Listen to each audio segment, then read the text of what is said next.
UTI বা urinary tract infection এটা হলো গিয়ে একটা ব্যাকটেরিয়াজনিত ইকোলাই দ্বারা আক্রান্ত হওয়ার একটা রোগ। এটা সাধারণত মূত্রনালী, জনগণের সাধারণ ভাষায় মূত্রনালীর ইনফেকশন বলা হয়, কিন্তু আসলে শুধু মূত্রনালী না, এটা কিডনি, ইউরেটার, তারপরে ইউরেথ্রা এবং যেখানে প্রস্রাব জমা হয় সব কিছু মিলেই আমাদেরকে এই অংশটা বলা হয়, যেটা ইউটিআই, ইউরিনারি ট্র্যাক্ট। এটা একটা সিঙ্গেল না, এটা 4টা অংশ মিলে এই রোগটা আক্রান্ত হতে পারে যে কোনো জায়গায়। এটা সাধারণত হলে যে উপসর্গগুলো দেখা যায় সেগুলো হলো গিয়ে প্রস্রাবে জ্বালাপোড়া করা, ঘন ঘন প্রস্রাব আসা, তারপরে তলপেটে প্রদাহ হওয়া এবং জ্বর। অনেকে মনে করেন যে জ্বর অন্য কোনো কারণে আসতে পারে, ভাইরাস বা অন্য কিছু, কিন্তু ইউরিনারি ট্র্যাক্ট ইনফেকশন বা ইউটিআই হলে কিন্তু জ্বর আসতে পারে, কারণ এটা অ্যাসেন্ডিং, এটা একটা ঊর্ধ্বমুখী ইনফেকশান, নিচের থেকে আক্রান্ত হয়ে সাধারণত এটা উপর দিকে ওঠে। সো এইটা আপনার আস্তে আস্তে করে কিডনিকেও এফেক্ট করতে পারে। এটা কিন্তু একটা সম্পূর্ণ নিরাময়যোগ্য একটা রোগ।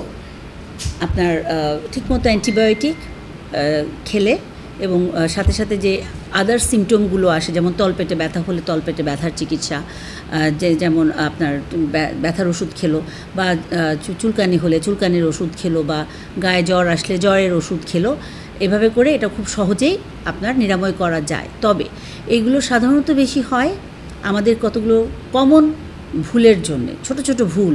যেমন আমরা যারা মহিলারা বিশেষ করে আছি, অফিস যারা করে, তারা ম্যাক্সিমাম দেখা যায় প্রস্রাবকে দীর্ঘক্ষণ আটকিয়ে রাখে, এটা করা যাবে না। আবার অনেক সময় আমাদের ট্রান্সপোর্টেশনের সময়ও আমরা রাস্তাঘাটে প্রস্রাব আটকিয়ে রাখি, এটা করা যাবে না।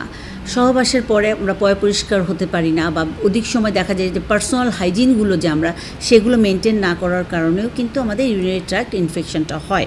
কারণ প্রস্রাবের রাস্তা এবং পায়খানার রাস্তা দুটো এত কাছাকাছি হওয়ার কারণে মহিলারাই কিন্তু এই রোগে বেশি আক্রান্ত হয়। তাছাড়া যাদের ডায়াবেটিস আছে তাদেরও ঘন ঘন ইউটিআই হওয়ার সম্ভাবনা থাকে, ছোট বাচ্চাদেরও ইউটিআই হওয়ার সম্ভাবনা থাকে। এর জন্যে যেটাকে আমরা বলি prevention is better than cure, তার মানে প্রতিরোধের মাধ্যমেই চিকিৎসা না নিয়ে প্রতিরোধ করাটা বেটার। কি করে করা যায়? ওই যে বললাম, প্রস্রাব আটকিয়ে না রাখা, পর্যাপ্ত পরিমাণে পানি খাওয়া, রৌদ্রে বাইরে ছাতা ব্যবহার করা, তারপরে আপনার ছোট ছোট সামান্য উপসর্গগুলো দেখা দিলে সঙ্গে সঙ্গে চিকিৎসকের কাছে সাহায্যের জন্যে যাওয়া। মোটামুটি এইটুকুই আমাদের ইউটিআই সম্পর্কে এক নজরে বলা যায়। আমাদের আউটডোরে এখন মোটামুটিভাবে 1400 থেকে 2000 রুগী হয়, এটা পার ডে। এটা শুধু আউটডোরে, বহির্বিভাগে। ইমার্জেন্সিতে সারাদিনে আমাদের মোটামুটি 250 থেকে 300 রুগী হয়। আর ইনডোরে আমাদের যেহেতু 250 শয্যা হাসপাতাল, আমাদের 250-র বেশি রুগী তো আমরা রাখতে সাধারণত পারি না, কিন্তু রুগী আসলে আমরা ফেরতও দেই না। সো সেই ক্ষেত্রে আমরা বর্তমানে, এখন তো প্রচুর জ্বর বেড়েছে, সো বর্তমানে আমাদের 250, 240 থেকে 260 এরকম আমাদের রুগী থাকে। জুলাই আহত যারা আমাদের ছোটো ছোটো প্রাণগুলো যেগুলো যারা ছিল, যারা আসলে শুধু তো অত্যন্ত দুঃখের সাথে জানাচ্ছি, যারা মারা গেছে তাদেরকে তো আমরা ফিরে পাবো না, কিন্তু যারা অসুস্থ হয়েছিল, যাদের বুলেট দ্বারা আক্রান্ত হয়েছিল, যারা, তাদেরকে আমরা নিয়মিতভাবে সেবা প্রদান করে থাকি। তাদের